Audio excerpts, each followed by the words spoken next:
ಎಲ್ಲರಿಗೂ ನಮಸ್ಕಾರ.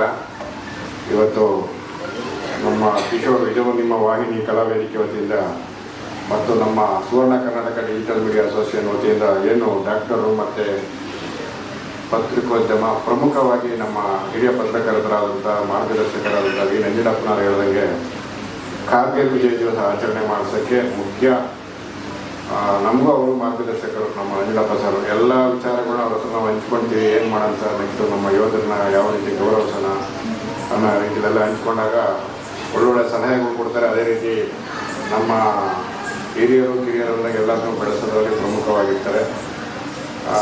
ಇವತ್ತಿನ ದಿನ ಕಾರ್ಗಿಲ್ ವಿಜಯ ದಿವಸ ಕಾರ್ಯಕ್ರಮಕ್ಕಾಗಿಸುವಂಥ ನನ್ನ ನೆಚ್ಚಿನ ಗುರುಗಳಾದಂಥ ಕುಮಾರಸ್ವಾಮಿ ಅವರು ಮತ್ತು ಹವಾಲ್ದಾರ್ ಸರ್ವಣ ಅವರು ಮತ್ತು ಎಲ್ಲ ನನ್ನ ಸ್ನೇಹಿತರು, ನಾನು ಬೆಂಗಳೂರು ಫ್ರೀಡಮ್ ಪಾರ್ಕ್ ಪ್ರೆಸಿಡೆಂಟ್ ಆಗಿರೋದ್ರಿಂದ ಎಲ್ಲ ಆತ್ಮೀಯರು ಬರ್ತಾ ಇರ್ತಾರೆ. ಹಾಗಾಗಿ ಹೊಸ ಪರಿಚಯ ಏನಿಲ್ಲ.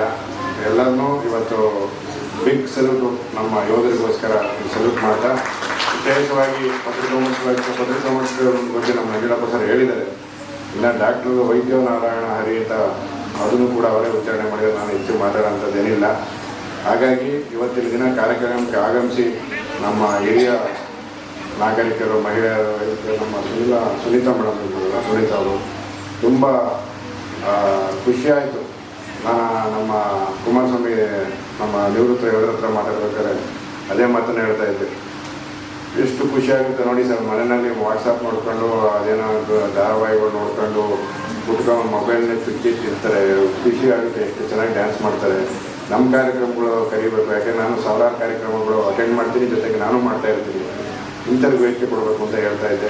ಖಂಡಿತ ಅಂತ ಅವರು ಹೇಳೋದು ಎಲ್ಲರಿಗೂ ಒಳ್ಳೆಯದು. Thank you.